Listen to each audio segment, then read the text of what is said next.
Assalamualaikum warahmatullahi wabarakatuh. Sekarang kita akan menjawab pertanyaan tentang hukum membaca Al-Quran bagi orang yang sudah dikubur atau membaca Al-Quran di pemakaman. Terkait dengan ini, Imam Asy-Syafi'i rahimahullah telah berfatwa bahwasanya wa yustahabbu ayyuqra'a indahu syai'um minal Qur'an wa in khatamul Qur'ana kullahu kana hasanah. Disukai, disunahkan, sangat dianjurkan, hendaklah membaca di samping kuburan itu suatu surat atau suatu ayat dari Al-Quran.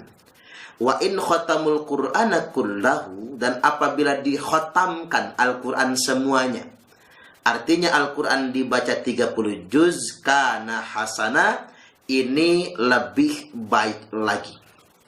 Fatwa Imam Syafi'i ini bisa dirujuk atau dicari dalam kitab antara lain kitab Riyadhus Shalihin karya Imam Nawawi halaman 257, atau bisa kita rujuk dalam kitab Dalilul Falihin di juz yang keempat halaman 103 untuk merujuk langsung fatwa Imam Syafi'i.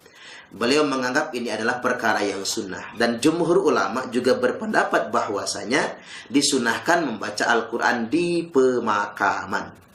Ada hadis yang hasan gharib derajatnya diriwayatkan oleh Imam Tirmidzi bahwasanya ada seorang sahabat Nabi yang sengaja mendirikan tenda di pemakaman. Walaupun pada saat itu dia tidak sadar kalau dia sedang di pemakaman. Maksud dia ingin menghatamkan Al-Quran 30 juz. Setengah bacaannya dia sadar, ternyata dia sedang membaca Al-Quran di pemakaman. Kemudian dia membaca surah Al-Mulk. Selesai dia membaca surah Al-Mulk, kemudian dia mendatangi Nabi. Ya Rasulullah, halaktu, celaka saya. Kamu melakukan apa? Kata Nabi, aku sudah membaca Al-Quran, tapi aku tidak sadar kalau aku membacanya ternyata di pemakaman. Maka aku membaca surah Al-Mulk. Kira-kira ya Rasulullah, apa tebusan dosa bagi saya dikarenakan saya sudah membaca Al-Quran di pemakaman? Maka Rasul tersenyum. Beliau menjawab, pulang kamu ke pemakaman tadi, lanjutkan lagi bacaan Al-Quranmu tersebut, karena bacaanmu mendatangkan ketenangan, bacaan Al-Quranmu mendatangkan keselamatan bagi ahli kubur yang ada di sana. Subhanallah. Hadis ini tercantum dalam kitab Sunan At-Tirmidzi di juz yang kelima halaman 289.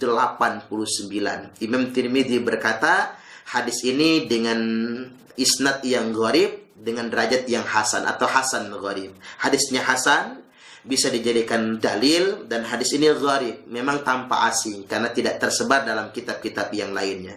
Hanya saja ini menjadi dasar kesunahan membaca Al-Quran di pemakaman. Makanya ulama ahlu sunnah wal jamaah tidak ada yang menyalahkan, bahkan membid'ahkan membaca Al-Quran di pemakaman.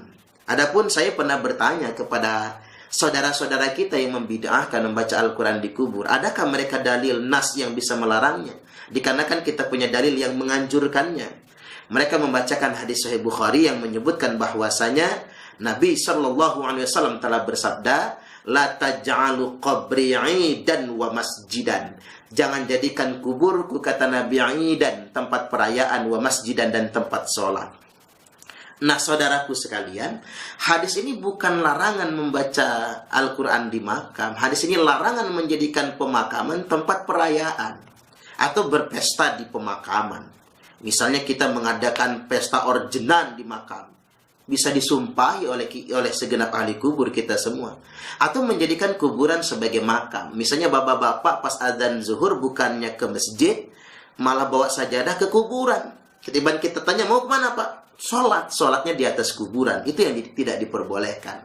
Tetapi kalau posisi kuburannya terpisah dengan masjid, ada dinding yang memisahkan, seperti di dalam Masjid Nabawi ada makom Nabi, Abu Bakar As-Siddiq, Umar ibn Khattab radhiyallahu anhuma, dan dipisah dengan dinding, ya boleh saja.